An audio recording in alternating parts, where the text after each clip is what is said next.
Bom, pessoal, vou continuar a live aqui, faltou luz. Depois eu vou olhar se a live ela salvou, mas eu estava falando sobre a graça de Deus, que é a lição da escola dominical, que vai acontecer no próximo domingo. Eu estava falando sobre a graça de Deus que nos alcança, a graça de Deus que nos envolve, a graça de Deus que nos dá um novo direcionamento, e muitas pessoas estavam seguindo aí a live, né? E eu espero que vocês que estavam assistindo, que possam aí continuar.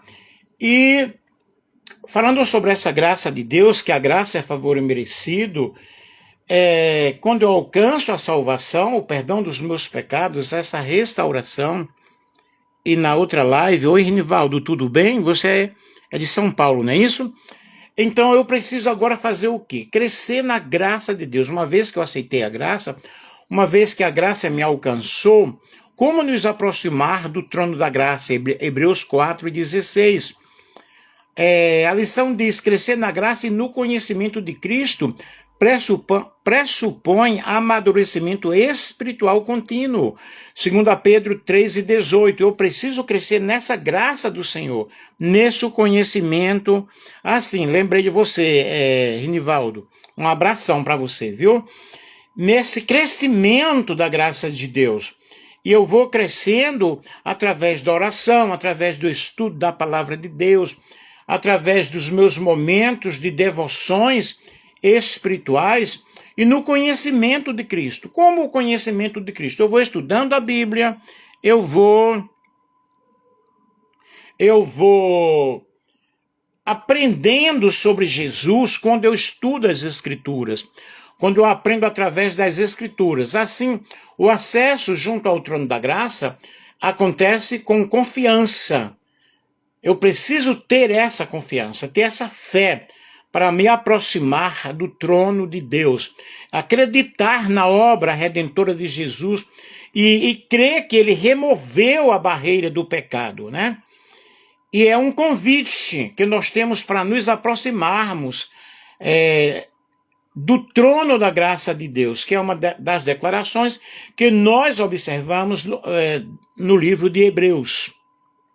E no Antigo Testamento, a presença divina era restrita exclusivamente ao tabernáculo, ao Santo dos Santos, onde apenas o sumo sacerdote podia entrar uma vez por ano, levando o sangue pelos pecados do povo. Levítico, capítulo 6, e o capítulo 16, e os versículos 2 e 34.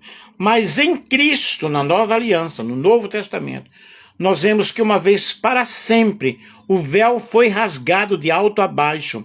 Mateus capítulo 27, versículo 51. O caminho está livre em qualquer lugar, na sua cozinha, no seu banheiro, deitado, andando, trabalhando. Você pode ter realmente momentos de chegar-se junto ao trono da graça de Deus. Cheguemos-nos, pois, com confiança ao trono da graça de Deus. 3 condições para nós nos achegarmos ao trono da graça. A primeira condição para essa aproximação é compreender que o nosso acesso não significa as nossas justiças, as nossas obras, mas a obra sacerdotal de Jesus. E o autor aos Hebreus, ele diz: cheguemos-nos, pois, com ousadia, com autoridade, pelo sangue de Jesus. Esse acesso foi aberto pelo sacrifício do Filho de Deus e permanece aberto para todo aquele que quiser entrar na presença do Senhor. A segunda condição é a fé. Sem fé é impossível agradar a Deus. Essa aproximação ela tem que ser marcada com muita sinceridade, com muita humildade. E Hebreus 10, 22 exorta: cheguemos-nos com verdadeiro coração, com o nosso coração aberto, né? Não preciso colocar um véu para entrar na presença do Senhor. Eu preciso de um coração quebrantado, de um coração contrito. quando é que nós devemos nos achegarmos à presença do Senhor? As Escrituras orientam que busquemos a graça em tempo oportuno. Significa que o auxílio está disponível. Significa que a entrada está aberta. E nós devemos nos aproximarmos da graça de Deus a todo instante, a todo momento. Esse auxílio divino nos alcança nos nossos momentos de lutas, de dificuldades, de tristezas, de luto, porque Cristo é o sumo sacerdote da nossa confissão, que se compadece das nossas fraquezas, tendo sido tentado em todas as coisas, porém sem pecado, e não precisamos nos esconder de Deus. Quando nós pecamos, quando nós temos as nossas fragilidades, e o tempo é agora, o momento é agora. Ao nos aproximarmos de Deus, nós receberemos perdão, receberemos misericórdia, fortalecimento espiritual, capacitação para servir ao Senhor, para fazer a obra do Senhor, e a misericórdia, a graça, o socorro de Deus, essas dádivas resumem, na realidade, a suficiência da obra de Jesus Cristo em favor da minha vida, em favor da tua vida, em favor da humanidade.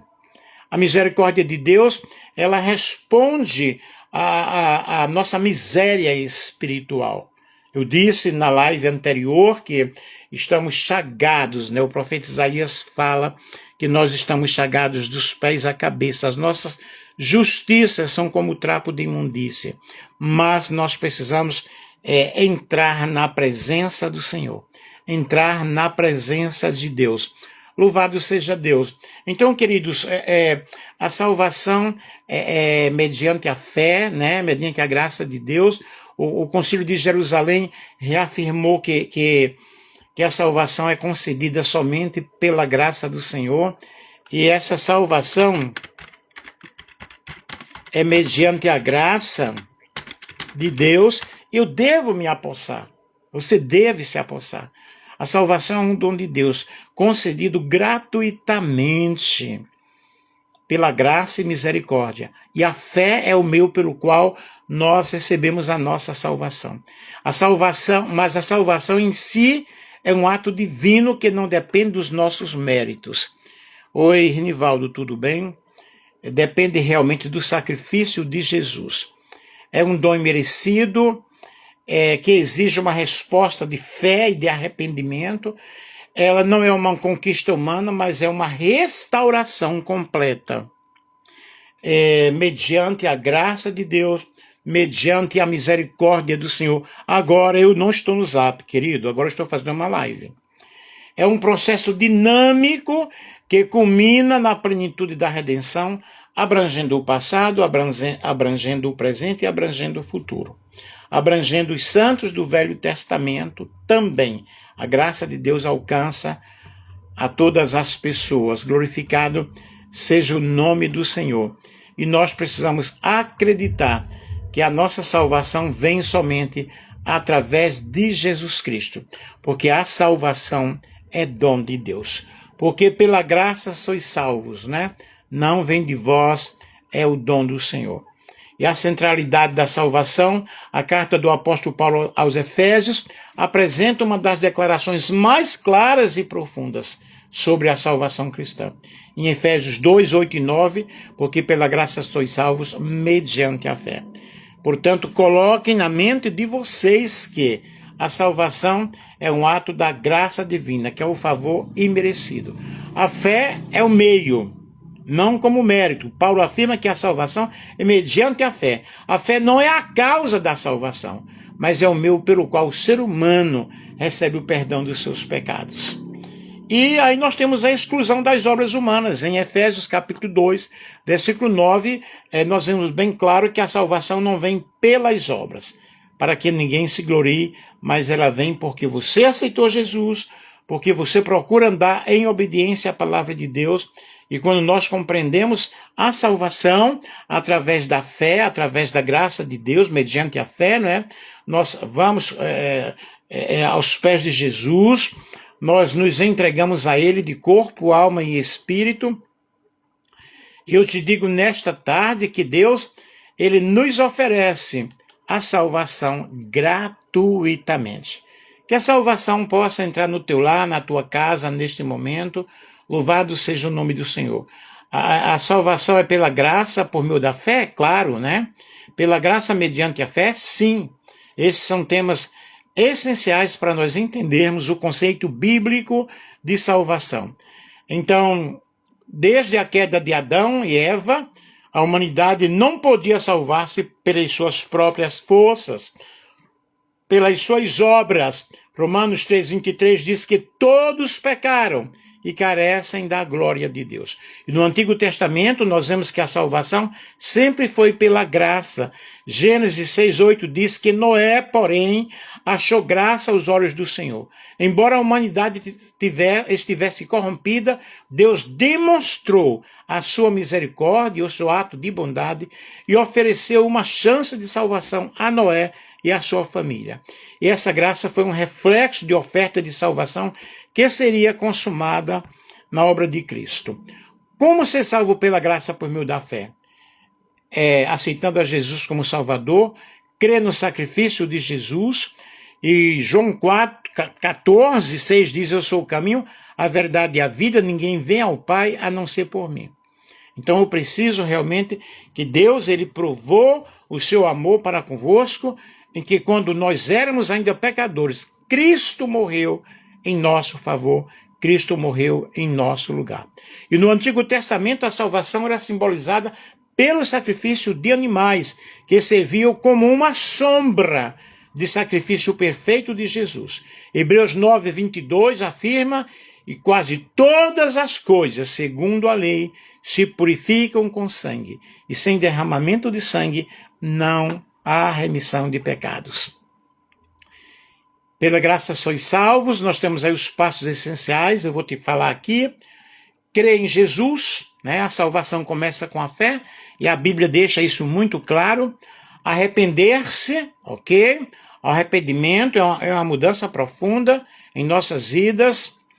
Confessar os nossos pecados, obedecer aos mandamentos de Deus, e João 14,15 diz, se me amais, guardareis os meus mandamentos. Os 10 mandamentos são a base moral para o cristão. Jesus reforçou que, ao amá-lo e ao próximo, cumprimos a essência desses mandamentos. Eles incluem princípios como não matarás, não furtarás, honra teu pai e tua mãe, etc. E o batismo é um símbolo público da nossa fé em Cristo. Portanto, e perseverar até o fim, né? E a morte de Cristo nos garante a salvação eterna. Confie no Senhor, confesse, tenha um compromisso com o Senhor e entenda que o Senhor Jesus está aqui para te ajudar. Vamos fazer uma oração? Deus, eu te agradeço pelo teu favor imerecido, pela tua graça, que nos ofereceste, ó Pai, por meio de Jesus Cristo. Faça essa oração comigo. Reconheço que sou pecador, eu não posso alcançar a salvação pelos meus próprios méritos, mas eu creio, Senhor, no sacrifício do teu Filho. Confesso os meus pecados, eu me arrependo, eu escolho te servir, eu escolho te seguir. Escreva o meu nome no livro da vida, ajuda-me a perseverar até o fim, em nome de Jesus. Beijos, que Deus abençoe a todos vocês.